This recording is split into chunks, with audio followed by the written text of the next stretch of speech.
Welcome back to Homesteading with the Zimmermans, where each week we give you another episode of what's happening here on our Northeast Iowa 21-acre homestead. My husband Alvin and I have been married for 25 years, and we have 7 children. 5 of those children still live at home.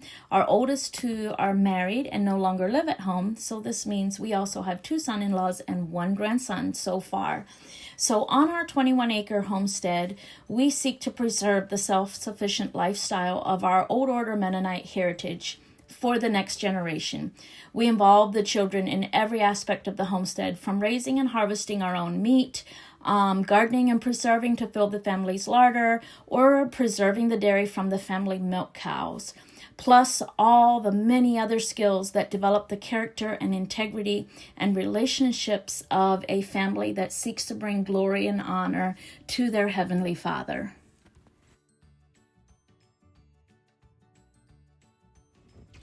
Okay, friends, today we are going to plant the first things in our garden. And I need to run to the Little Mennonite seed store and get my seeds. I rarely, if ever, order my seeds online because we have a seed store right here in our community, which is very nice because I don't have to plan ahead. I can just wait until I'm ready to plant and then go get my seeds. So that's where we're going today.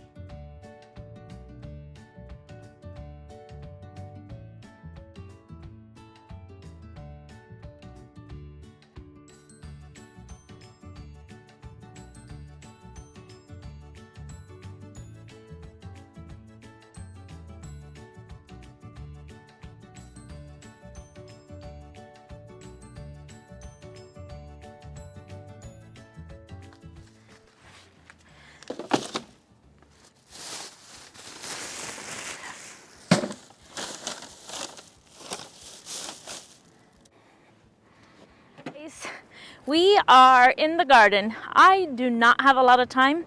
Sadly, I have to go have a tooth extracted later today, but we're going to start with the peas. And I'm going to get the peas in first. And I am putting the peas in here where the sweet corn was last year because sweet corn takes a lot of nitrogen, right? And peas are a nitrogen fixer. So that means corn, when it's growing, pulls nitrogen from the soil and utilizes it. And peas pull nitrogen from the air and take it into the soil. So it's always a good idea to follow corn with peas. And here in our location, our soil is so rich that one of our problems is, one of the reasons we can't grow peas real well is because our soil is too high in nitrogen. So then what happens is the peas put so much, they just grow and they don't put energy into creating fruit. But we can grow peas that, need a 5-foot fence because they just keep growing and growing and growing because there's so much nitrogen. And so you always want to put your peas where your more poor soil is, especially if you have a very alkaline soil. Peas kind of want a poorer soil. They'll give a better crop if you put them where there's not so much nitrogen. So we're going to follow last year's sweet corn with this year's peas. And then after the peas are done, we're going to put some potatoes in here. But for now, let's put peas. And you can tell that I have not tilled it. I'm trying to get away from tilling. It's kind of going to be an experiment from deep tilling anyway. I've just used my little wheel hoe and made some rows where I want my peas.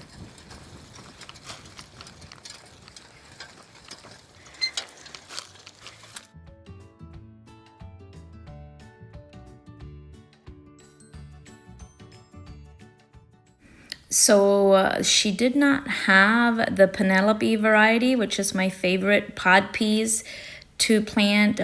So I got the other kind that she recommended.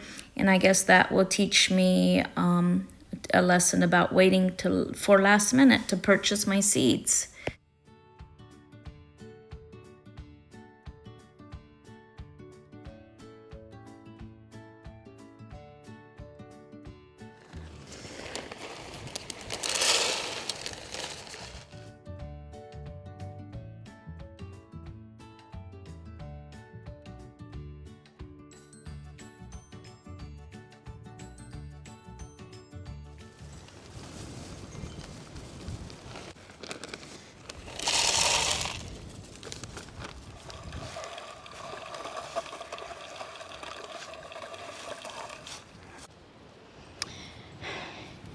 All right, guys, this monstrosity right here is my red potatoes from last year's garden.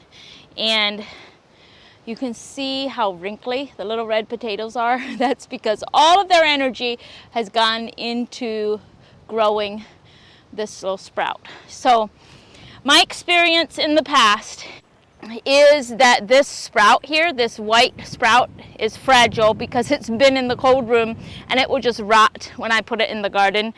But let's hope there's enough energy in this little wrinkly potato to send out a new sprout if that does happen. Now, I'm not going to intentionally remove those sprouts. I'm just going to let them there. And then my plan is to dig after and show you what's happening. So if I forget, you guys remind me in the comments, hey, show us what happened with your red potatoes. So we've got 2 pounds of peas planted. That gave me 1, 2, 3, 4, 5 double. I think this garden is about 50 foot long. And I plant double rows and then I put a fence in between. And you'll see that. I'll take you along for the garden this year. And so next we're going to put in these potatoes. And the potatoes, these red potatoes, are just for fresh eating. I am not yet going to plant my keeping potatoes. Those are going to wait until the peas come out, and I'm going to put my keeping potatoes in the spot where the peas were. So for now we're just planting potatoes for fresh eating.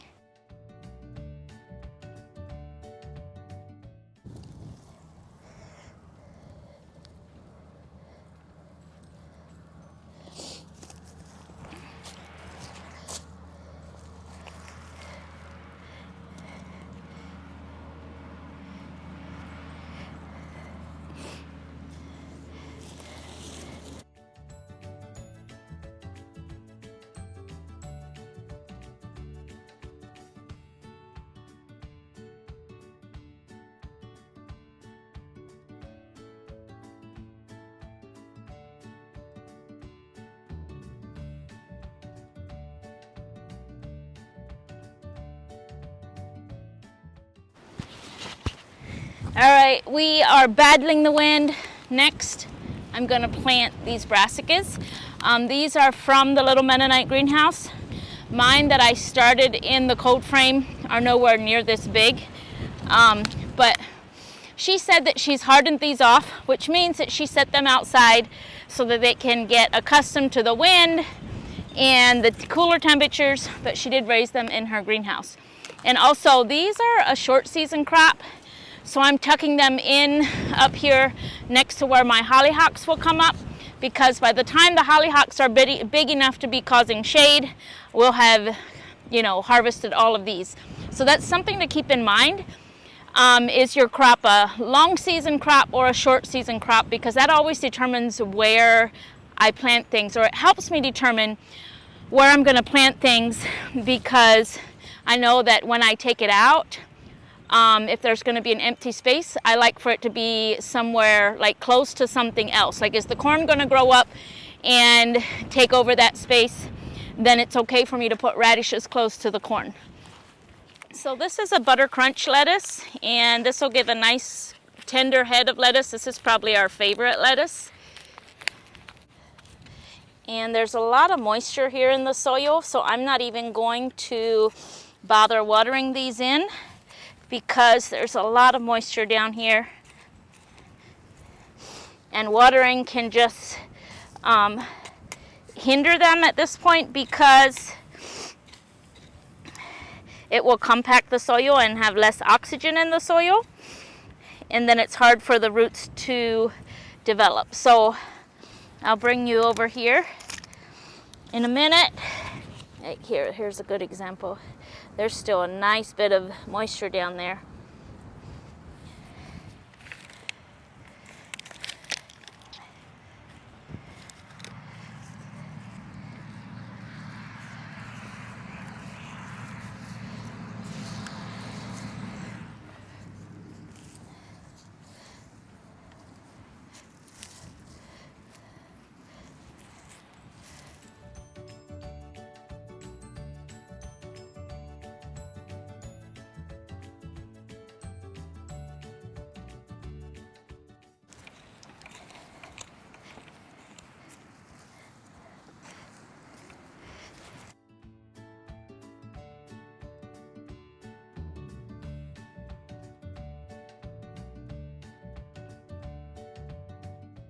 That's about all I have time for today.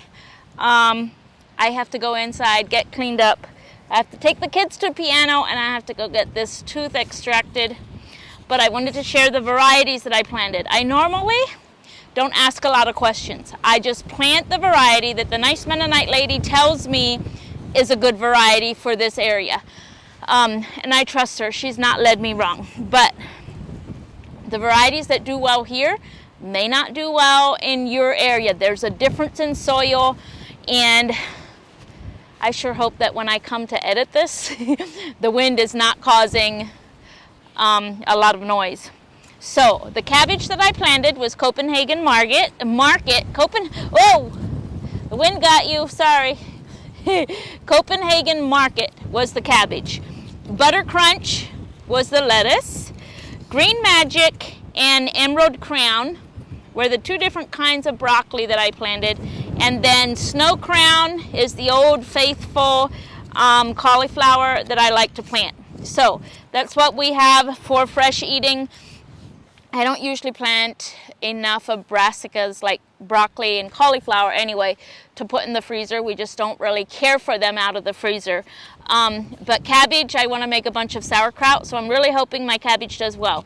But maybe if I don't feel too terrible after getting this tooth extracted, I will show what I'm going to do next. So Harrison and I are going to the garden. We're just going to finish planting our early crops, our cold crops. I had a tooth extracted yesterday, and I'm not supposed to do any strenuous work or bend over and put my head lower than my heart. So Harrison is happy to help me, and I will be doing a lot of squatting. So Harrison, I think the first thing we're going to do is we're going to water. I'll show you. So these are the plants that I planted a couple days ago, and they are struggling just a little. They'll probably be okay. We're getting towards the end of the day, and then the sun will go away and it'll cool down a little, or the wind will slow down a little, and then they'll perk up. But because I have the boys out here to help me, it's a great job for them. Go like this and pour it right down here by their roots. There you go. And then make a little hole with your finger and pour it right beside their roots. Okay.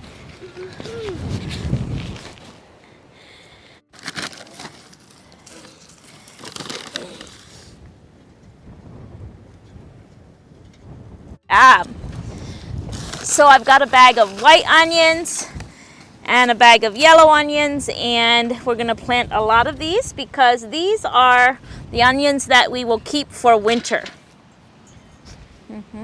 So I'm also spacing them. So there's a couple things. So the ones here at the end, I'm going to put fairly close together because I'll probably use them as green onions. Okay. Hey, take your socks off too. Okay. I'll let the rest of them get big and mature.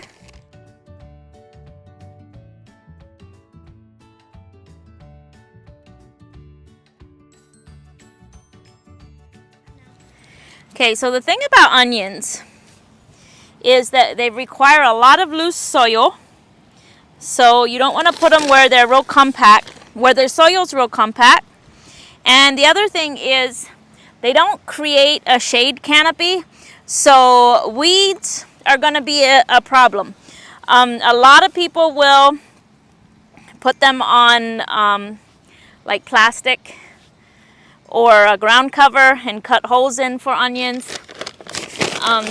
But my favorite trick is just to make your row narrow, and then you can cultivate on each side, or you can pile grass clippings up on each side. But you don't want to put grass clippings all thick by your onions because the bulb needs to be at least halfway out of the soil as it develops. That's how you get real nice big bulbs, is by uncovering the onion so that the bulb can develop. So when I use grass clippings, I'll always watch for that bulb development, and then I'll go and brush all the grass clippings away. So we have yellow onions and white onions, and I do not know the variety of these because they're just labeled yellow or white.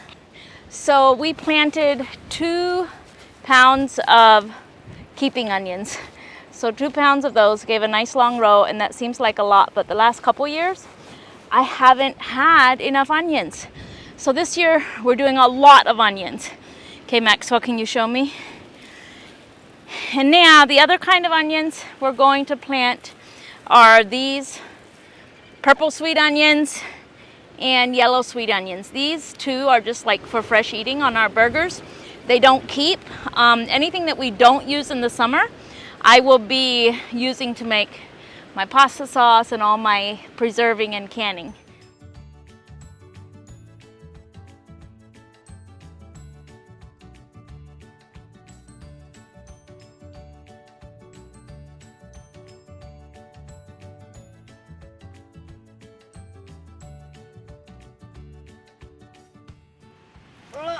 So we're out here, and it's only been a day since we planted this brassica, and we've already got one that's nibbled off and another one that they've been working on.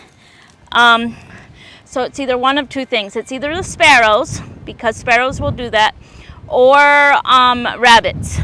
So what we got was, our mint isn't up yet for this year. It's not growing yet, but the old mint is still there, and if it's rabbits, they really don't like mint.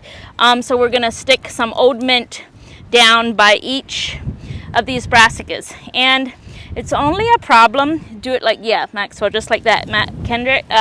Harrison, there you go. It's only a problem in the early spring like this, when the leaves are tender. As soon as they get a little more rubbery and, you know, grow out a little more, then the rabbits and sparrows don't seem to bother them as much.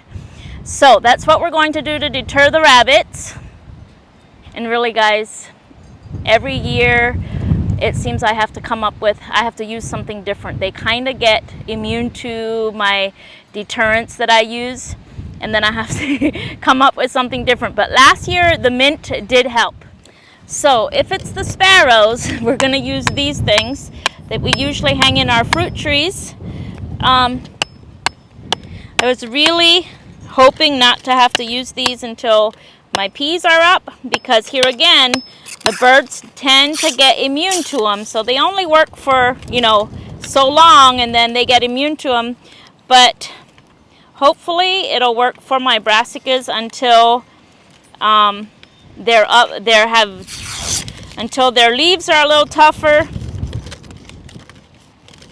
and then the birds won't like them so much anymore.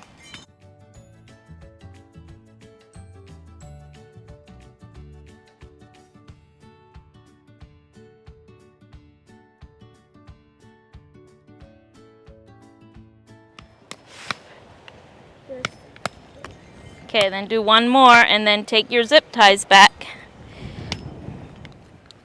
Next we're going to plant our carrots, and these are the tender sweet variety, and they're blowing away. It's a windy day. Maxwell, you can fold that over, see that where it's broke. And we're just going to put them in our handy little seed dispenser. Turn it to about 2, I think. And then we're going to plant them. So we're just going to plant them. Maybe I need a, no, that's about right. I don't want them to be too thick.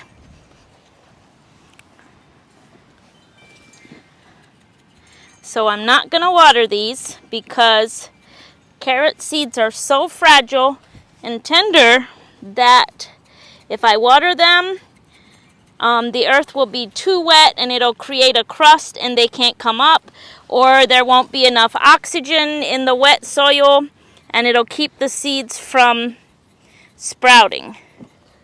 So I'm just going to trust that there is enough moisture in this soil to help my carrot seeds sprout.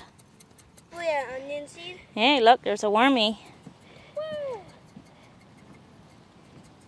So next, we're just going to cover these carrot seeds real lightly with some soil, just so they don't blow away.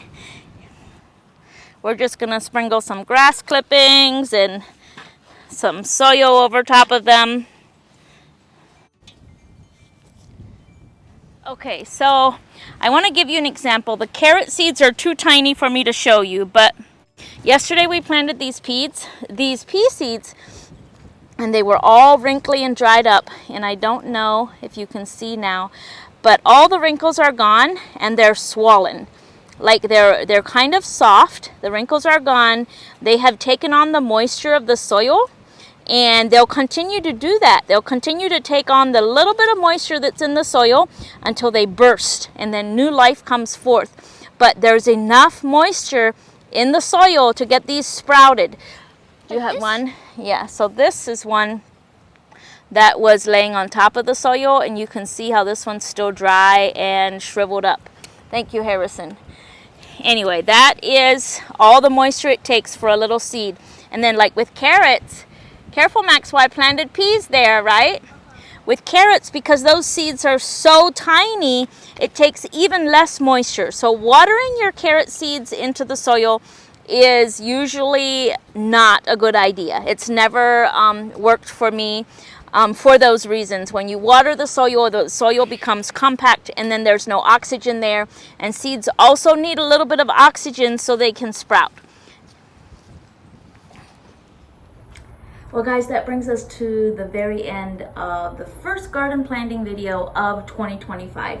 Thank you for being here. Don't forget to subscribe, like, share, comment. Thank you.